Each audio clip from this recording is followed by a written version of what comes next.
देश को आगे बढ़ाने में मदद कीजिए। भारत माता की जय। माननीय श्री अखिलेश यादव जी।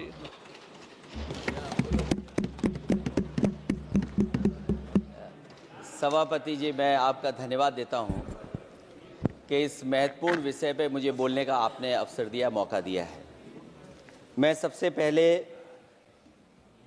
कांग्रेस पार्टी के नेता मनीष तिवारी जी, जिन्होंने बहुत विस्तार से ये बात रखी, जिन मूल्यों को लेकर के हमारे संविधान निर्माताओं ने इलेक्शन कमीशन को लेकर के जो गठन करने का काम किया कि हमारा लोकतंत्र कैसे मजबूत होगा, उस दिशा में जो बात उन्होंने रखी, मैं अपनी भावना और उनके विचार अपने विचारों से मैं जोड़ता हूं।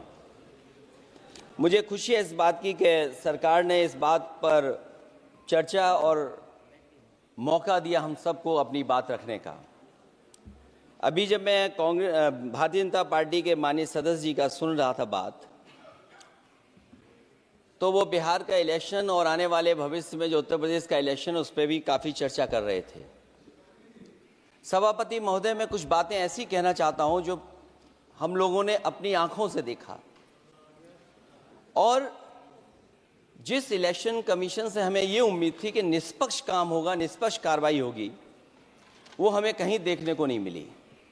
मैं सबसे पहला उदाहरण ये देना चाहता हूं कि एक रामपुर का बाई इलेक्शन जो लोकसभा का हुआ, जब लोकसभा का चुनाव बाई इलेक्शन रामपुर का हो रहा था, तो भारतीय जनता पार्टी की सरकार के मुख्यमंत्री जी और पूरी भारतीय जनता पार्टी ने यह तय किया था कि समाजवादी पार्टी यहां से नहीं जीतेगी, यहां से भारतीय जनता पार्टी जीतेगी।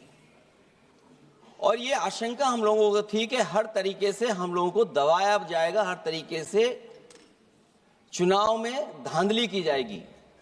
और जिस समय चुनाव शुरू हुआ, वो चीजें हम लोगों को देखने को मिली। सभापति महोदय, वोटिंग के दिन, जिस दिन वोट पड़ रहा था, उस दिन हम लोगों ने देखा कि किस तरीके से पुलिस और पूरा प्रशासन इस बात पे लगा हुआ था कि कोई भी वोटर घर से न निकले। रामपुर का बाई इलेक्शन हमने ऐसा देखा जहां पर पूरा पुलिस प्रशासन, भारतीय जनता पार्टी की सरकार ये कोशिश में लगी थी कि मतदाता बाहर न निकले, और पहली बार भारतीय जनता पार्टी वहां से चुनाव लोकसभा का जीती। ये बाई इलेक्शन लोकसभा की बात कर रहा हूं मैं, और एक एक घटना की सूचना हम लोगों ने इलेक्शन कमीशन को दी है। एक एक घटना के पुलिस क्या कर रही है, पुलिस कहां बैरिकेडिंग लगाई है, पुलिस कहां रोक रही है, कौन पुलिस का अधिकारी कहां जा रहा है, डीएम क्या कर रहे हैं, कमिश्नर क्या कर रहे हैं। और उसके बावजूद भी इलेक्शन कमीशन ने एक भी किसी के खिलाफ कार्रवाई नहीं की। अध्यक्ष महोदय, जब हम ये बात समझ गए कि इलेक्शन कमीशन बायस्ड है, अध्यक्ष महोदय, ये जो नए नए लोग इधर से उधर खिसक गए हैं, या न बोले तो अच्छा ही है।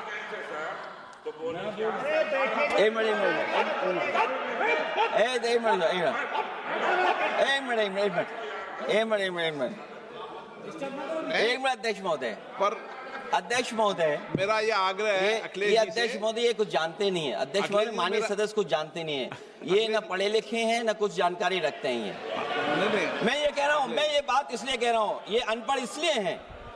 अध्यक्ष महोदय, मैं ये बात इसलिए कह रहा हूं कि जो जो घटनाएं मैं बता रहा हूं, मैंने एक एक घटना इलेक्शन कमीशन को टैग किया है, एक एक वीडियो इलेक्शन कमीशन को दिया है, एक एक पत्र लिखा है इलेक्शन कमीशन को। अगर एक भी कार्रवाई की हो तो मुझे बता दें, अगर ये जानते हो। और दूसरा, मैं अध्यक्ष महोदय, मैं दूसरा बताना चाहता हूं आपको। अध्यक्ष महोदय, चुनाव जीते जाते हैं, हारे जाते हैं। कभी कोई चुनाव जीतता है, कभी कोई चुनाव जीतता है। एक समय था जब हम लोग कांग्रेस पार्टी से लड़ते थे, और एक समय आ गया कि जब हम आपसे लड़ रहे हैं चुनाव, कभी ये जीतते हैं, कभी वो जीतते हैं, कभी मैं जीतता हूं। एक समय था अध्यक्ष महोदय, मैं 5 लोकसभा का सांसद था यहां। इस बार हम लोग भारतीय जनता पार्टी को दूसरे नंबर करके सबसे 1 नंबर पे समाजवादी पार्टी आई। और अध्यक्ष महोदय, ये जहां से आपने कम्युनल पॉलिटिक्स शुरू की थी, जहां से आपने कम्युनल माहौल बनाया था देश में, उस अयोध्या से अगर कोई जीता है तो हमारे समाजवादी पार्टी के अवधेश जी जीत करके आए हैं। ये चुनाव जीते जाते हैं, हारे जाते हैं, लेकिन जिस संस्था की जिम्मेदारी है निष्पक्ष रहना, वो आखिरकार संस्था निष्पक्ष क्यों नहीं है, सवाल ये है। और सवाल मैं यहां से उठाता हूं बाई इलेक्शन का। मैं 3 बाई इलेक्शन का उदाहरण देना चाहता हूं आपसे अध्यक्ष महोदय। नहीं, बाई इलेक्शन पर चर्चा नहीं हो रही।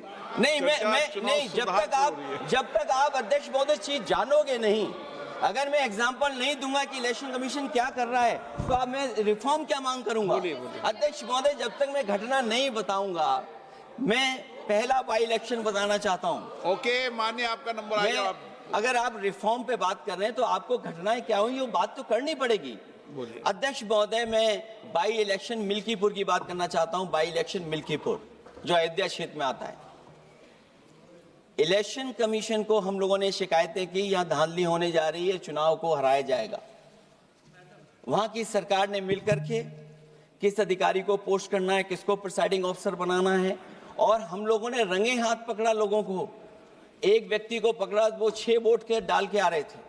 एक व्यक्ति को पकड़ा जो दूसरी विधानसभा से थे। एक मंत्री जी भाग गए जो हजारों लोगों को लेकर के उस विधानसभा में आए हुए थे। तो ये बातें मैं इसलिए बता रहा हूं कि अगर हमें रिफॉर्म करना है तो रिफॉर्म तभी संभव है जब हमारा इलेक्शन कमीशन निष्पक्ष होगा। इसलिए अध्यक्ष महोदय, मैं कांग्रेस पार्टी के सुझाव से सहमत हूं कि पहला सुझाव उन्होंने दिया है, और हम समाजवादी पार्टी के लोग भी ये मानते हैं कि जो इलेक्शन कमीशन के अपॉइंटमेंट का जो तरीका है वो तरीका बदला जाए। वो कम से कम ऐसा हो, पारदर्शी हो, निष्पक्ष हो, दिखे कि हमारी भी कुछ भागीदारी है। क्योंकि जो व्यवस्था पहले थी उस व्यवस्था को अगर बदलने का काम किसी ने किया तो भारतीय जनता पार्टी ने किया है। इस व्यवस्था को बदलने का जो सुझाव कांग्रेस पार्टी की तरफ से है उस सुझाव से हम सहमत हैं। दूसरा सुझाव जो कांग्रेस पार्टी ने दिया है, थोड़े दिनों बाद सुधार आया है कांग्रेस में, इसके लिए हम उनको धन्यवाद और बधाई देते हैं। उन्होंने कहा, और अध्यक्ष महोदय मेरा भी सुझाव है, कि इलेक्शन बैलेट पेपर से होना चाहिए। और इसलिए होना चाहिए कि बहुत प्रश्न लग रहे हैं, बहुत उंगली उठ रही है, इलेक्ट्रॉनिक चीजों पे बहुत सवाल खड़े हो रहे हैं, और केवल भारत के अंदर लोकतंत्र में नहीं, दुनिया के लोकतंत्र में। और ये जो लोग कुछ कह रहे हैं इलेक्ट्रॉनिक की बात और टेक्नोलॉजी की बात कर रहे हैं, मैं उनसे कहना चाहता हूं कि भारत और जर्मनी की तुलना कर लें, भारत और अमेरिका की तुलना कर लें, भारत की और जापान की तुलना कर लें, हम कहां खड़े हैं। अगर वो संपन्न देश जो टेक्नोलॉजी में हमसे कई गुना आगे हैं, अगर वो स्वीकार नहीं कर रहे ईवीएम, तो आखिरकार हम ईवीएम को क्यों स्वीकार कर रहे हैं। अगर उन देशों में लोकतंत्र है और बैलेट से वोट पड़ रहा है, तो यहां पर भी बैलेट से वोट पड़ना चाहिए। और जो मेरी जानकारी जहां तक पहुंचती और जानकारी है मुझे, वो जानकारी ये कहती है कि जर्मनी में अगर आप ईवीएम से वोट डालेंगे तो वो अनकॉन्स्टिट्यूशनल माना जाएगा। सोचो, जर्मनी जैसा देश बैलेट पेपर से वोट डलवा रहा, तो आखिर भारत जैसा देश हम बैलेट पे क्यों नहीं जा रहे हैं। जो रिफॉर्म की बात आई है, सबसे पहला सवाल यही है कि रिफॉर्म का मतलब क्या होता है। जब कोई चीज अपने मूल रूप स्वरूप में होती है तो उसे फॉर्म कहते हैं। जो वो मूल फॉर्म को खो बैठती है तो डिफॉर्म हो जाती है, और फिर उसी मूल फॉर्म में ले जाने का जो प्रयास होता है वो रिफॉर्म कहलाया जाता है। अध्यक्ष महोदय, सवाल ये भी है कि रिफॉर्म की जरूरत क्यों पड़ी, हमारी चुनावी प्रक्रिया खराब क्यों हुई, उसे खराब किसने किया। किसी भी चीज के खराब होने के 2 कारण होते हैं। एक ये कि उसे बाहरी लोगों ने खराब किया, और एक ये कि उसके अंदर से ही किसी ने खराब किया या किसी ने अपने स्वार्थ के लिए करवाया। तो अध्यक्ष महोदय, आज ये अजीब हालत है कि बाहर से ज्यादा चुनावी प्रक्रिया अंदर से खराब हुई है। और ये उदाहरण इसलिए मैं देना चाहता था बाई इलेक्शंस के और लोकसभा के इलेक्शन का, क्योंकि जिस तरह की शिकायतें की गई थी अध्यक्ष महोदय, एक भी शिकायत पे कार्रवाई नहीं हुई। एक और मैं उदाहरण देना चाहता हूं, फर्रुखाबाद का चुनाव लोकसभा का, हालांकि और लोकसभा के चुनाव को मैं नहीं कहूंगा, लेकिन फर्रुखाबाद का लोकसभा का चुनाव जो पिछली बार 2024 में बड़े करीब से मैंने देखा। वहां के जिलाधिकारी, वहां का पुलिस का प्रशासन पूरे दिन लाठी चलाता रहा और कभी लाइट जाती थी, कभी लाइट आती थी। जब हम लोगों ने जानकारी करने की कोशिश की कि आखिरकार क्यों हो रहा है, तो पता लगा कि उन्हें रिजल्ट बदलना है। तो उत्तर प्रदेश का इस तरह एक रिजल्ट नहीं बदला गया, कई जगह रिजल्ट बदला गया। हम इलेक्शन कमीशन के सामने खड़े रह गए कि इलेक्शन कमीशन को बताते रहे कि धांधली हो रही है, लेकिन इलेक्शन कमीशन ने कोई सुनवाई नहीं की। ये केवल लोकसभा में नहीं, मैं फिर लौट करके आता हूं, जितने भी बाई इलेक्शन हुए हैं वहां पर वोट चोरी अध्यक्ष नहीं हुई, वोट डकैती हुई है। और मैं फिर कहता हूं, जहां जहां आप लोग जीते हो बाई इलेक्शन में, अभी 27 भी आने वाला है, अगर एक भी लोग वो जो विधानसभा आप जीत करके दिखा देना, मैं on the floor of house कह रहा हूं अध्यक्ष महोदय, अगर निष्पक्ष चुनाव होगा तो एक भी भारतीय जनता पार्टी वहां पर सीट नहीं जीतने वाली है। दूसरा कि जो समय समय पर पैसा आ जाता है अकाउंट में, ये लोकतंत्र को सबसे ज्यादा कमजोर कर रहा है। 10,000 बिहार में बांट दिए। अभी सुना है कि बहुत सारी महिलाओं ने कई जिलों में आंदोलन किया है, वो 10,000 के वादे से मुकर रहे हैं लोग।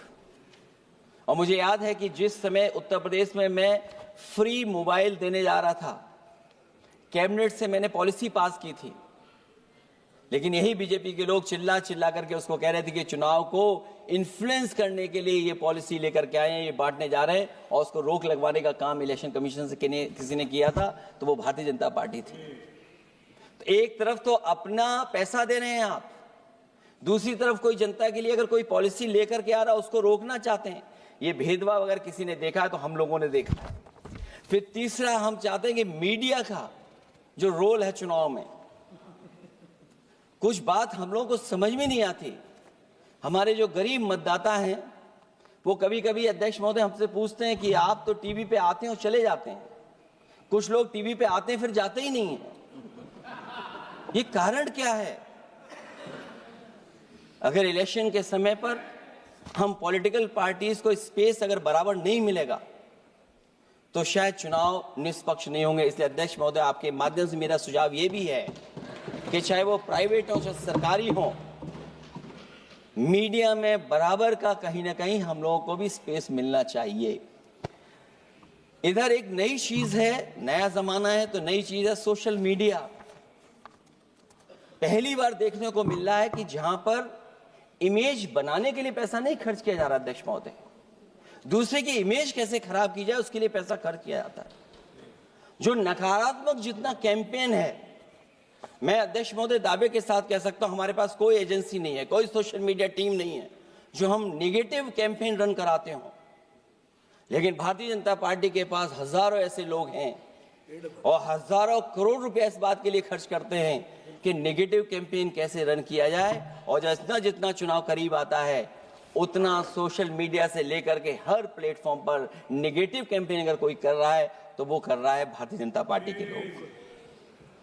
इलेक्टोरल बॉन्ड की तो बात हम इसलिए नहीं करना चाहते हैं क्योंकि हमें तो मिला ही नहीं कुछ। अध्यक्ष महोदय, क्या बात करूं मैं इलेक्टोरल बॉन्ड की? सबसे ज्यादा इलेक्टोरल बॉन्ड अगर किसी को मिले हैं तो सत्ता में बैठे हुए लोगों को मिले हैं। दूसरा कांग्रेस को मिला, कांग्रेस भी हमारे मित्र ऐसे कि हमें नहीं बताते कहां से मिलता है।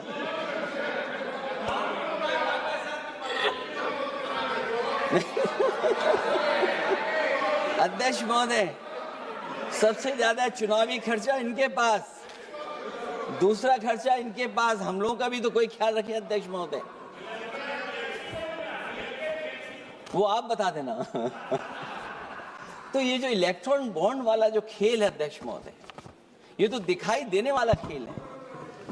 उसमें सोचिए कहां हम लोग टिकेंगे, कहां रीजनल पार्टीज टिकेंगी। इसलिए अगर ये तरीका चुनाव होगा, खर्चा कैसे कम हो, इस पे भी इलेक्शन कमीशन को सोचना चाहिए कि ये खर्चा कैसे कम किया जाए। जहां तक एसआईआर की बात है, जो एसआईआर यूपी में चल रही है, अभी तक 10 लोगों की जान जा चुकी है। बीएलओ जो गांव-गांव जाने की और गली-गली जाने के लिए जिनको काम मिला है, उसमें लगभग 10 लोगों की जान जा चुकी है। 9 लोगों की हमारे पास सूची है। मुरादाबाद में बीएलओ सर्वेश सिंह ने फांसी लगा ली, उन पर काम का बोझ था। 29 नवंबर में बिजनौर में बीएलओ शोभा रानी को हार्ट अटैक हो गया। 29 नवंबर देवरिया लेखपाल आशीष कुमार ड्यूटी के दौरान तबीयत बिगड़ी और फिर उनके बाद मृत्यु हो गई। फतेहपुर में लेखपाल सुधीर कुमार ने शादी के एक दिन पहले फांसी लगा ली। और इस परिवार से तो मैं खुद मिला था जाकर के। अध्यक्ष महोदय, जब परिवार के लोगों से बातचीत हुई तो उन्हें ये बताया उन्होंने कि इतना काम का बोझ था उनके ऊपर, अधिकारी इतना दबाव बना रहे थे कि वो क्या करते। और जो इलेक्शन कमीशन ने अध्यक्ष महोदय कहा कि हम ट्रेनिंग देंगे बीएलओ को, मैं ये दावा कर सकता हूं कि उत्तर प्रदेश के बहुत कम बीएलओ को ट्रेनिंग मिली होगी। और यहां मैं कह सकता हूं कि एक भी बीएलओ को ट्रेनिंग नहीं दी गई जो देनी चाहिए थी। और जो बीएलओ लगाए गए हैं, उनका पूरा परिवार लगा हुआ है कि कैसे भी अपने बीएलओ जो परिवार के सदस्य हैं उनकी मदद पहुंचाएं। महिला है, वो फॉर्म नहीं भर सकती, कई बार उसके परिवार के सदस्य लगे हुए हैं कि कैसे फॉर्म भरवाएं हम उनका। तो 9 लोगों की जान गई है। हमने अपनी पार्टी की तरफ से तो 2 लाख रुपए की मदद की है। हमारी मांग होगी कि चुनाव आयोग और इस लोकतंत्र को मजबूत करने के लिए जो मदद होनी चाहिए 1 करोड़, और उनको सरकारी नौकरी मिलनी चाहिए। धांधली कैसे होती है, चुनाव होने से पहले ही वोट कट जाते हैं। हमारे राजीव राय जी बैठे होंगे, माननीय सदस्य, वो किताब लाए हैं कि नहीं लाए हैं? चुनाव घोषित नहीं हुआ वहां पर, लेकिन सरकार के लोगों ने मिलकर के वोट पहले ही काट दिया। अध्यक्ष महोदय, वहीं से दिखा दो, ये लिस्ट है। अगर एक भी इसमें गलत हो तो बता दीजिए। एक भी गलत हो अध्यक्ष महोदय, चुनाव हुआ नहीं उससे पहले इलेक्शन कमीशन ने वोट काट दिए। और कितने वोट काटे हैं? 15,000 वोट काटे हैं। और 2027 के 22 के चुनाव में मैंने आरोप लगाया था कि इलेक्शन कमीशन ने जानबूझ करके और सरकार के लोगों ने मिल करके उत्तर प्रदेश में हर विधानसभा में वोट काटे थे और चिन्हित कर करके वोट काटे थे। और ये चिन्हित किया था कि ये समाजवादी पार्टी का वोट कौन है जिसको काटा जाए, और हजारों की संख्या में वोट काटे थे। और जब इलेक्शन कमीशन से हम लोगों ने शिकायत की तो उन्होंने एफिडेविट मांगे थे। मैंने हजारों लोगों के एफिडेविट दिए थे अध्यक्ष महोदय, और ये कहा था कि ये जिंदा थे। 17 में वोट डाला उन्होंने और 22 में जाकर के उनका वोट कट गया है। लेकिन किसी भी अधिकारी के ऊपर अभी तक इलेक्शन कमीशन ने कोई कार्रवाई नहीं की। इसलिए सुधार की ये प्रक्रिया चुनाव आयोग से ही शुरू होनी चाहिए।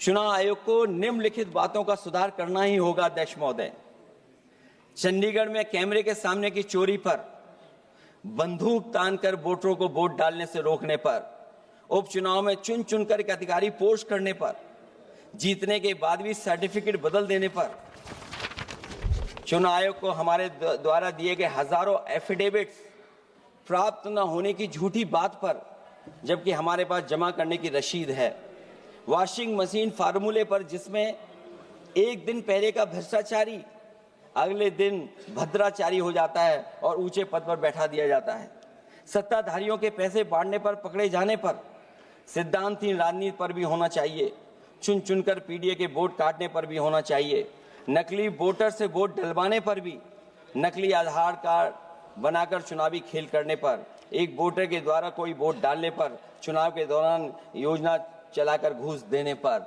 और अध्यक्ष महोदय, मैं ये जरूर कहना चाहूंगा कि जब 1 नेशन 1 इलेक्शन की बात हो रही है और अभी सत्ता पक्ष के माननीय सदस्य ने कहा कि वो एक वोटर लिस्ट भी करा देंगे, ये बात मैं कह दूं अध्यक्ष महोदय, उन्होंने ये कहा कि वन नेशन वन इलेक्शन तो होगा ही होगा, लेकिन एक वोटर लिस्ट भी एक होगी।